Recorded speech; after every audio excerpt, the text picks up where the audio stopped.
The sky over Munich, gray and cold, pressed down on the city like history itself. Inside the conference hall, the air was warm, but it felt colder than the wind outside. The question whispered in every corridor was the same. If America abandons Europe, who will stand when the tanks roll? The transatlantic alliance, built through war, blood, and common cause, fractured beyond recognition. On February 17, 2025, the Telegraph's Ambrose Evans-Pritchard revealed a secret draft agreement from the Trump administration demanding $500 billion from Ukraine, a sum that would grant the U.S. dominion over Ukraine's natural resources and economic future. Simultaneously, Financial Times journalist Gideon Rachman reported from the Munich Security Conference, where U.S. Vice President JD Vance stunned the room by declaring that Europe, not Russia, was the greatest threat to freedom.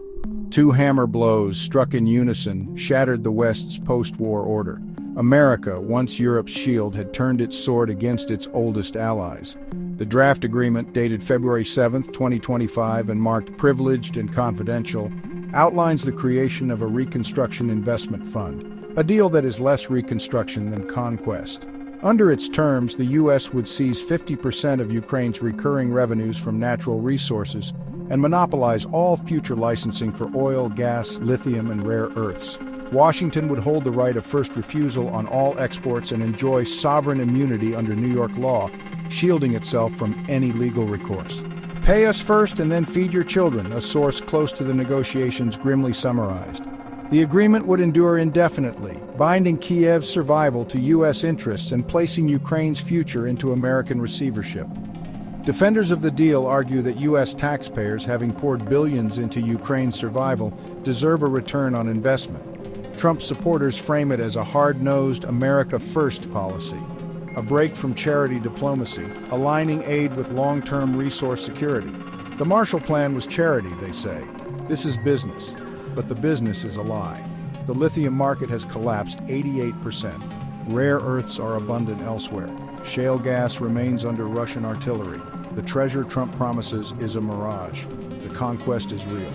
President Zelensky had approached Trump last September at Trump Tower, offering U.S. companies a stake in Ukraine's critical minerals to cement U.S. military support. Instead, he received terms harsher than those imposed on defeated empires. Even post-war Germany and Japan, crushed by total war, received Marshall Plan aid. But for Ukraine, bleeding, battered, but still standing, America offered only subjugation. In a trench on Ukraine's eastern front, a soldier wipes mud from his phone and reads the news from Munich. His friend asks, "Anything good?" He shakes his head. "Nothing good." As Kiev reeled from the proposed economic yoke, a second betrayal thundered from the stage in Munich. JD Vance, representing the office that once embodied America's democratic promise, declared coldly, "The greatest threat to freedom is not Russia, not China, but the threat from within Europe itself." The room froze. For an endless second, nothing moved, then a soft crackle of microphone feedback, and a sound more cutting than applause or protest. Silence, heavy, final. Vance condemned Europe's leaders for undermining democracy with woke ideology and globalist overreach, marking the continent not as a partner but a problem. His choice of company underscored the message. He met with Alice Weidel, leader of Germany's far-right Alternative for Germany, AfD, while refusing an audience with Chancellor Olaf Scholz. "It's very clear now," muttered a senior German delegate, "Europe is alone." Some within the U.S. establishment quietly support Vance's rhetoric, believing that Europe's internal divisions, economic stagnation, and regulatory overreach pose long-term threats to the West's vitality. Yet Vance's blunt denunciation, delivered from the heart of the Munich Security Conference, shattered diplomatic norms and sent an unmistakable signal. The transatlantic relationship is not merely frayed, it is breaking. But this is not Munich 1938, it is Vienna 1815, where powers carved a continent at the Congress of Vienna without the vanquished at the table. It is Yalta 1945, where spheres of influence were drawn with cold ink across a burning Europe. Now the line is drawn by a single pen in Washington, and Kiev is left voiceless. The implications are seismic. NATO officials confirm that Trump is preparing to withdraw U.S. troops from Eastern Europe, dismantling the military tripwire that has guarded Europe's eastern flank since the Cold War.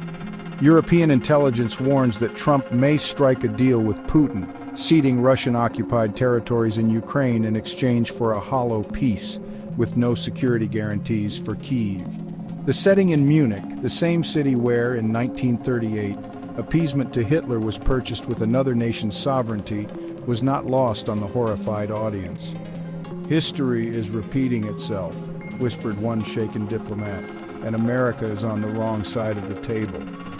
Despite Trump's grandiose claims of a $26 trillion resource windfall, the Telegraph lays the numbers bare. The lithium market has collapsed 88% since 2022, rare earths are abundant elsewhere, and Ukraine's shale gas reserves are either too costly or under Russian guns. This is no treasure hunt. It is empire by contract, a conquest of courts, arbitration panels, and debts that can never be repaid. Legal experts note that the agreement's coercive terms could violate the United Nations Charter, which prohibits exploitative economic arrangements under the guise of aid. But who now will enforce international law if the United States is the violator? Yet it is not just Ukraine under attack.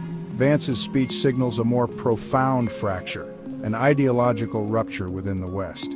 The Trump administration no longer views Europe's liberal democracies as allies but as adversaries, while embracing the far-right regimes of Orban, Le Pen, and Weidel as ideological kin.